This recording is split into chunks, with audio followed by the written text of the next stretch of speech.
Alright, Chuckloaf here, 1200 Films Podcast, all horror, all the time, episode 94. And of course, we got our big year-in review special coming up, probably early January, I'm hoping. I'll cover the 5 worst films, 5 honorable mentions, and the 10 best. And so far, no one is talking about my number 1. Nobody, which scares me. I just looked it up on Rotten Tomatoes, and I might be on a lonely island if that movie holds up as my number 1. It's been a weak year. A lot of decent films. Nothing really great, though. Nothing I'd consider great. Still haven't seen Talk to Me. But, let's get going with what we got here today.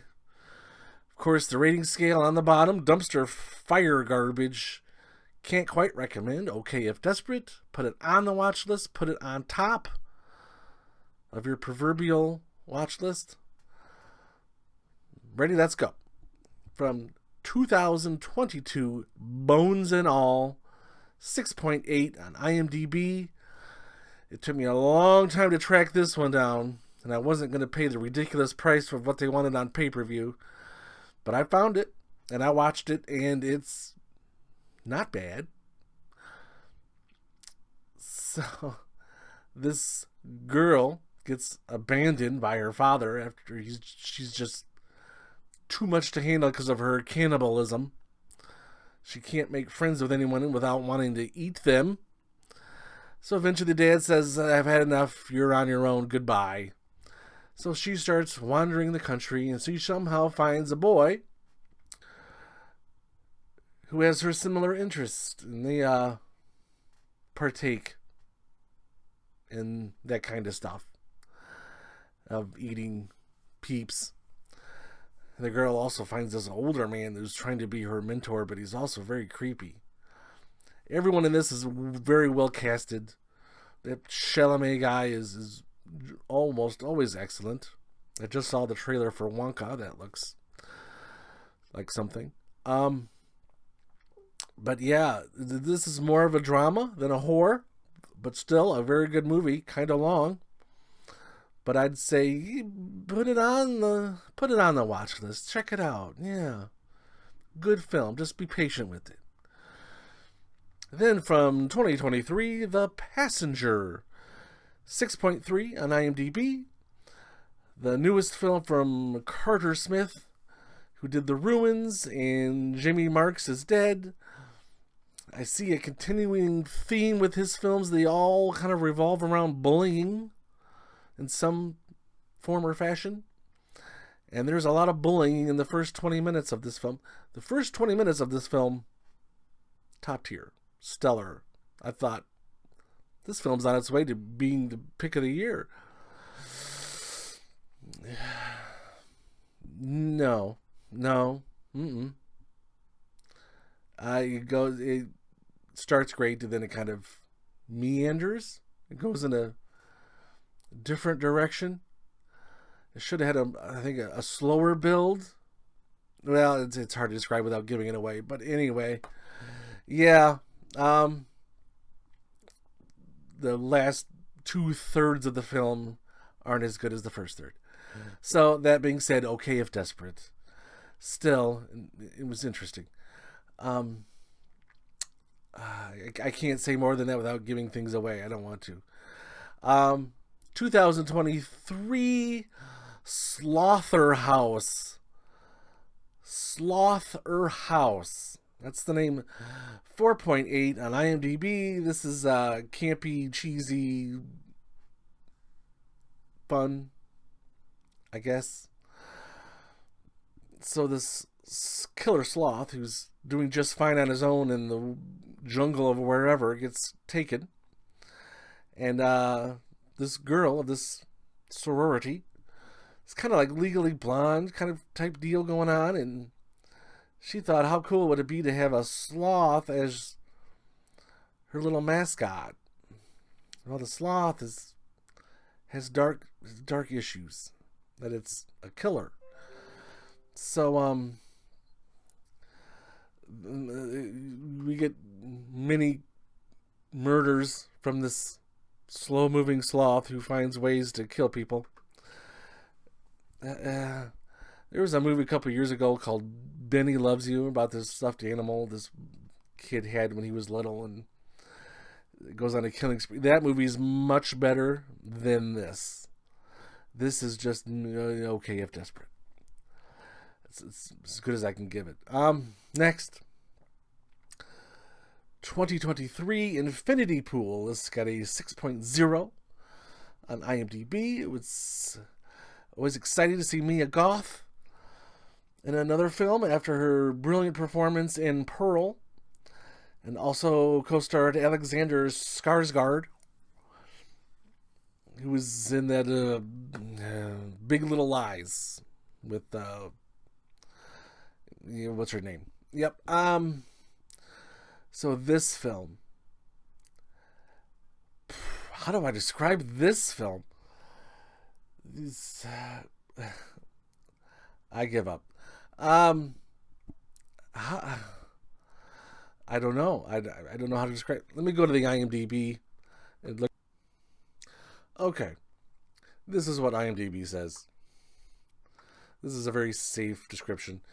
James and M. Foster are enjoying an all-inclusive beach vacation in the fictional island of Latolka when a fatal accident exposes the resort's perverse subculture of hedonistic tourism, reckless violence, and surreal horrors. There you go. Couldn't have said it better myself. So, when it starts to slow down, something crazy happens. Like, whoa, that was unexpected. It does that a couple times, and then it kind of levels off. It was almost great, but just kind of better than average. Okay, if desperate. I wanted to love it. I wanted to. There was parts that I loved, but it's just not. Next, 2012, Chained. 6.4, 9dB. Vincent D'Onofrio is a serial killer, and he likes to R women, the R word women, and then kill them in bloody ways. And there is a child in the back seat when he happens to kill one of these women, and he decides to raise this small boy as his own, while he is chained up in the dining room. The poor boy is tasked with cleaning up the blood spill from his murders and making the killer his morning cereal. Yes, it is bizarre. It is strange. Not based on a true story, but I'm sure there are stories kind of like this out there. But it's still a fascinating tale to unweave. Definitely put it on your watch list. Check it out when you can. I'm pretty sure I found it for free on a website. It could be Tubi, Crackle, one of the others. And worth a view, definitely. Next, 2023, The Lake. Couldn't find anything on IMDb because there's probably an alternate title that I'm not aware of. But Rotten Tomatoes has this as a 55% audience score. It is from Thailand. I made that guess in the last episode, and I happen to be right, thankfully. This is a very Godzilla-ish / Cloverfield type feel to it. More or less ish, kinda. If that's your thing, great. First 10 minutes, stellar. Then it turns kind of into a run-of-the-mill creature feature. And it kind of lost me. Okay, if desperate. Next. 2023, Malum. M-A-L-U-M. Malum.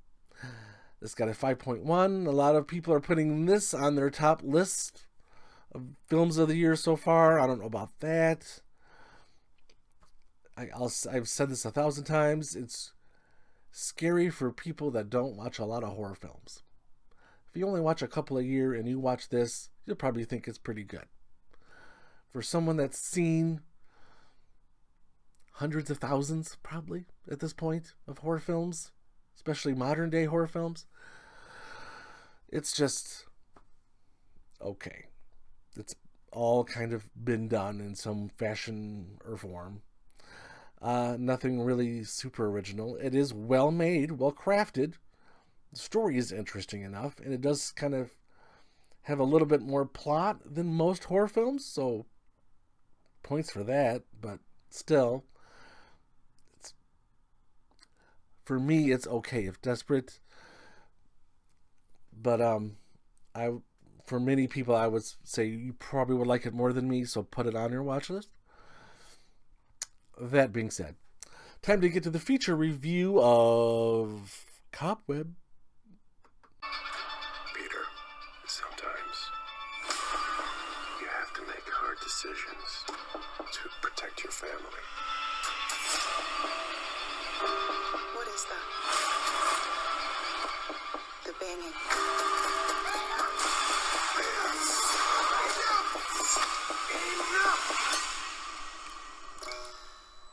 You don't hear anything, Peter. From 2023, we have Cobweb. This got a 6.0 on IMDb. It's on a lot of people's lists for best horror film of the year, and probably deservedly so. Had a problem with the ending. The ending was... They swang... Is that a proper term? They swung for a homer, but they hit a bunt. And a bunt for a base hit. But the rest of the film is great. This boy, who has horrible parents and has no friends at school, is being talked to through the wall by a voice who befriends him, and that becomes his best friend. And you're thinking, is this in the boy's head? Is there a ghost in the wall? Is there an actual thing in the wall? What is going on here? And what are the intentions of the voice in the wall? That are all the questions you'll have in the first 10 minutes of this film. And all questions will be answered. What I liked is that the boy, the little boy, who's probably 8, is the only really, I guess his substitute teacher that eventually kind of befriends him. I guess she was a good soul. But everyone else is kind of on the bad side in some form or fashion. You can't really like the parents. But I thought that was a good twist. It wasn't just the family versus, it was the boy kind of versus the world. He's got to deal with his parents, and he's got to deal with school, and then here's a voice on the wall. Interesting. Very fascinating. Like I said, very good at setting the tone, very good at setting the mood. Excellently made film. Put it on top of your watch list. Easily top 5 of the year. Where that's going to finish, I don't know. I have to sit down and think about this. But definitely one of the better ones, Cobweb. Definitely give it a watch. Don't wilch it. Just watch it. I'm horrible today. On the next episode, we got The Creeping, Take Back the Night, When Evil Lurks. A lot of people talking about that one. Hell House LLC Origins. This is the 4th Hell House movie.